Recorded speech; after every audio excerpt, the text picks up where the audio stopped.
My name is Vanshita Jain. I am, to be very true, I never thought कि मैं engineering करूँगी. कैसे simultaneously board MHT और JEE के लिए आपने पढ़ा, मतलब कैसे मैनेज किया? जो मेरा मार्क गया था मैथ्स में सीईटी के एग्जाम में, वो भी कैलकुलस की वजह से ही गया था. I used to dance because I like dancing and even I used to compose poems और to serve my nation, so that's my M.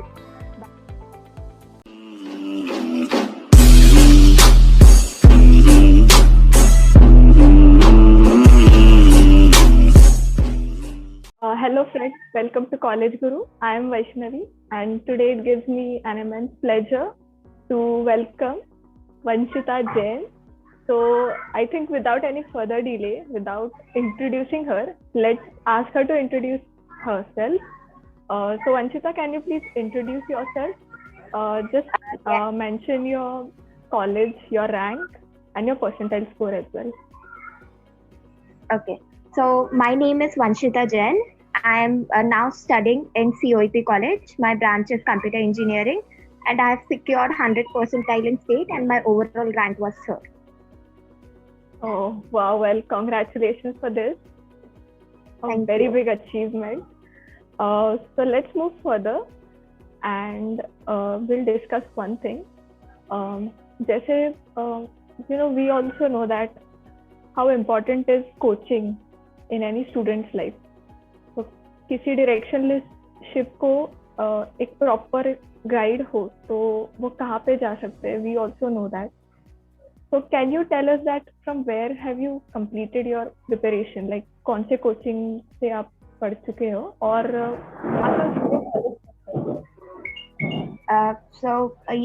मैंने क्लासेस लगाए थे. तो फिजिक्स, केमिस्ट्री और मैथ्स तीनों सब्जेक्ट के लिए अलग अलग क्लासेस थे. मैं मैथ्स के लिए खून से मैथ्स एकेडमी में जाती थी, फिजिक्स के लिए Pol physics classes and chemistry के लिए Kantke chemistry classes. And my junior college name was Bhausa Firodia high school, Ahmednagar. Okay. So well, I also know, I'm from the same place. I know how important all these institutes are. So let's move further. And एक बात रहती है कि inspiration helps us to follow our dream. तो आपका कौन सा eureka moment था when you decided to pursue engineering? To be very true, I never thought कि मैं इंजीनियरिंग करूँगी. मैं 11th में पहले से रिसर्च रिलेटेड फील्ड्स में जाना चाहती थी. So I was behind KPY कि मैं KPY क्रैक करूँगी and then I go to the research related field. But actually 11th में मैंने ट्राई किया. सो बेसिकली मैं क्या कर रही थी कि मैं जो एजुकेशन ले रही थी वो स्टेट बोर्ड का था एंड आई वाज ट्राइंग कि मैं उसी एजुकेशन से KPY क्रैक करूँ. So that was not possible and in due course 12th standard तक I realized it कि ऐसे नहीं होने वाला है. So at that time I decided कि जो मैं पढ़ रही हूँ उसी का एप्लीकेशन अगर मैं ला सकूँ so it will be better. So then I decided that I'll give MSc CET and I'll pursue engineering. Okay. I know KVPY is really tough. I've also appeared once in 11th. Okay. So time management और self motivation कितनी important है ये आप भी जानते हो क्योंकि you have been through this. So आपने कैसे साइमल्टेनियसली बोर्ड एमएचटी सीईटी और जेई के लिए आपने पढ़ा, मतलब कैसे मैनेज किया इतनी सारी पढ़ाई? सो बेसिकली जैसे मैंने बोला कि मैं जो क्लासेस में जाती थी वहाँ पे बोर्ड्स और MSc CET का ही मतलब मैं पढ़ने जाती थी वहाँ पे. तो बोर्ड्स और MSc CET का प्रिपरेशन तो साइमल्टेनियसली हो जाता था. जेई के लिए मैं बस सिलेबस से रिलेटेड 2-3 न्यूमेरिकल्स एक्स्ट्रा सॉल्व करती थी. बस ज़्यादा मैंने जेई के लिए नहीं प्रिपेयर किया था. My main focus was MSc CET और अगर आप बोर्ड्स प्रिपेयर करते हो तो MSc CET ऑटोमेटिकली हो जाता है. ओके. सो आपने मतलब कोई वोकेशनल सब्जेक्ट लिया था क्या, इलेक्ट्रॉनिक्स, या फिर आपका स्टैंडर्ड ग्रुप था लाइक PCMB ऐसा कुछ? हाँ. सो जैसे मैंने पहले बोला कि मैं KPY के लिए प्रिपेयर कर रही थी. So I kept the general group physics, chemistry, maths and biology. Okay. Yes. आपकी स्कूलिंग क्या क्या किया स्कूल में, एंड ऑल्सो आपकी स्कूल कौन सी थी? माई स्कूल वो sacred heart convent high school, और उसमें भी मतलब मैं ज़्यादा फोकस कॉम्पिटिटिव एग्जाम्स पे ही रखती थी, जैसे ओलंपियाड्स और टैलेंट सर्च होते थे, और एकेडमिक्स वाज लाइक कि वो हो जाता था स्टेट बोर्ड का, एंड एक्स्ट्रा करिकुलर एक्टिविटीज पे भी फोकस रहता था, so it was that. So well, I'm from Auxilium, so we are rival schools, right? Yeah. Okay, so we all know that this is the high time for CET aspirants. मतलब we are uncertain कि कितना time उनके हाथ में है, like 4-5 months है, या may be उससे ज़्यादा भी है, क्योंकि नीट वालों की भी एग्जाम है, it's scheduled in August, right? So we are uncertain about what can be the probable time for CET examination. So आप can you just elaborate कि आपका daily schedule कैसा था 4-5 months के एग्जाम के पहले? यस, अगर कोरोना पैंडेमिक नहीं होता और अगर उससे पहले हम लोग 4-5 मंथ्स कंसिडर करते हैं, तो उस टाइप का शेड्यूल बहुत ज़्यादा हेक्टिक था, क्योंकि फिर वो पीरियड में जेई भी होने वाली थी, बोर्ड्स भी थे, प्रैक्टिकल्स भी थे, and you have to prepare for MST CT as well. But corona pandemic has this advantage for student that it gave a lot of time for students to study. तो उस time पे बहुत सारा cover हो गया, और उस time पे मैंने सिर्फ एमएसटी सीटी पे ही फोकस किया था, क्योंकि बोर्ड्स हो चुका था, तो उससे फिर एक ही इस पे फोकस करने के बाद आउटपुट आ जाता है. Okay, so I can say that you completely utilized your time, right? जो मतलब बहुत ज़्यादा डिले हुआ था, around 8 to 9 months, so you have completely used that time, and that's a great thing. So let's move further. Okay. There are 3 types of people, like timetable बनाने वाले. First type है जो timetable बनाते हैं और follow करते हैं. Second type is these people prepare but don't follow, and third is they don't prepare at all. But timetable is a thing that makes sure that we don't waste our time, right? जो अपने हाथ में time है वो completely हम लोग use up करते हैं और कम से कम टाइम वेस्ट करें. तो आपको क्या लगता है कि कितना क्रूशियल रोल है टाइम टेबल का, और आपके जर्नी में कितना क्रूशियल रहा टाइम टेबल का? Okay, so time management is the key to success actually. और अगर टाइम टेबल आप देखोगे तो मैं डे टाइम प्रेफर करती थी स्टडी करने के लिए. It was from 10 AM to up to 4-5 o'clock. So I used to take break in between, और फिर कंटिन्यू एक फ्लो में स्टडी हो जाता था, और उसके बाद I used to do the things that I like. Okay, so अब बात आ ही गई है, तो आपकी हॉबीज क्या है? मतलब you know, because there is a thing like हम लोगों का लगता है कि I can't do this anymore, right? एक स्टेज आता है कि when you're saturated, so there's this thing called hobby which helps us and you know brings us out of this stage. So what are your hobbies and what do you do in free time? Free time में तो अगर आप music सुन रहे हो तो वो सबसे ज़्यादा रिलैक्सिंग होता है किसी के लिए भी, अगर आप स्ट्रेस्ड आउट हो गए हो तो. और इनफैक्ट अगर ऐसा हो जाता है ना कि कभी कभी बहुत स्टडी हो गई है, तो 5-10 मिनट्स का nap is also good. But मैं कभी कभी अभी हॉबीज है तो I use to dance because I like dancing, and even I use to compose poems, और कभी कभी अगर ज़्यादा दिमाग चलाना रहा तो बुक्स पढ़ती थी.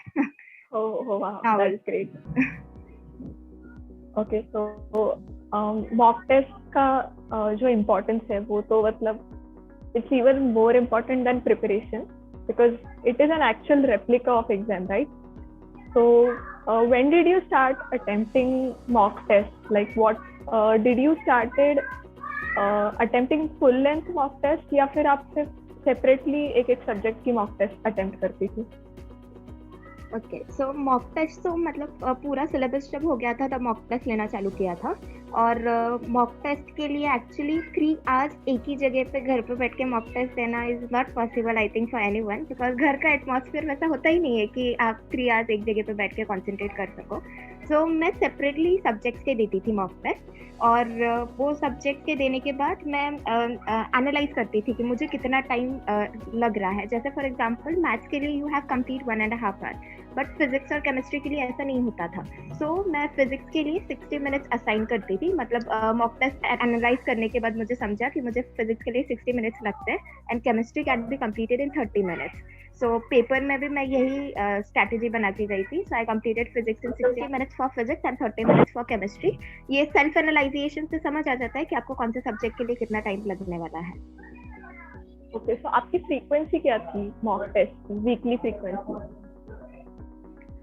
नहीं, मैं इतने सारे मॉक टेस्ट नहीं देती थी एक्चुअली, बट मैं क्या करती थी कि जैसे ही मेरा कोई लेसन प्रिपेयर हो गया है कम्प्लीटली, सो मैं उसका एक क्विज सॉल्व कर लेती थी। So that would be better, मतलब मैं ऐसे प्रिपेयर करती थी। Can you list some chapters from physics, chemistry and math जो ज्यादा स्कोरिंग है and which can boost your MSC CT score? Yes, okay. So अगर आप फिजिक्स में जाओगे तो पहले जो मैकेनिक्स का पार्ट है, वो मैकेनिकल पार्ट के लिए आपका कंसेप्ट अच्छा होना चाहिए, कंसेप्ट स्ट्रॉन्ग होना चाहिए। सो अगर वो स्ट्रॉन्ग रहा तो वो डेफिनेटली स्कोरिंग बन जाता है। यूजुअली जहाँ पे मैं अटकती थी वो था फिजिक्स 2 का पार्ट, जहाँ पे आपको सर्किट सॉल्व करने पड़ते थे। सो वो तो कुछ मतलब उसका बहुत प्रैक्टिस किया एंड वो पेपर में भी नहीं आया। So it was I should say luck. And modern physics का जो पार्ट है वो भी फॉर्मूला से रिलेटेड है, so you can do that by learning that formula. So instead of saying कि कौन से सब्जेक्ट स्कोरिंग है, आई विल टेल कि आपको कौन से सब्जेक्ट पे ज्यादा फोकस करना होगा फिजिक्स से रिलेटेड। सो फिजिक्स में आई टोल्ड कि जो कैपेसिटर्स वाला पार्ट है और सर्किट्स वाला पार्ट है उन्हें ज्यादा फोकस लगता है। मैथ्स के लिए calculus is a bit tough, क्योंकि कैलकुलस की आपको ज्यादा प्रैक्टिस चाहिए। इनफैक्ट अभी जो मेरा मार्क गया था मैथ्स में सीईटी के एग्जाम में, वो भी कैलकुलस की वजह से ही गया था। And chemistry again it was a 98 because of that calculus, so you must focus on calculus. And for chemistry सब एकदम टेक्स्ट बुक से लाइन टू लाइन देते वो लोग इनऑर्गेनिक केमिस्ट्री के लिए। तो इनऑर्गेनिक केमिस्ट्री के लिए आपको टेक्स्ट बुक थरर होना चाहिए। फिजिकल केमिस्ट्री की आप प्रैक्टिस कर सकते हो, but what I observed in my paper was कि जो न्यूमेरिकल्स आ रहे थे उनका कैलकुलेशन बहुत ऐसा था कि आपको एकदम परफेक्टली कैलकुलेट करके आंसर देना था, because options were very close, they were in decimal. So अगर आप वो इम्प्रूव कर सकते हो so that would be beneficial. और ऑर्गेनिक केमिस्ट्री एकदम बेसिक था, नॉमेनक्लेचर पूछा गया था, so that can be done by writing the reactions and studying it properly.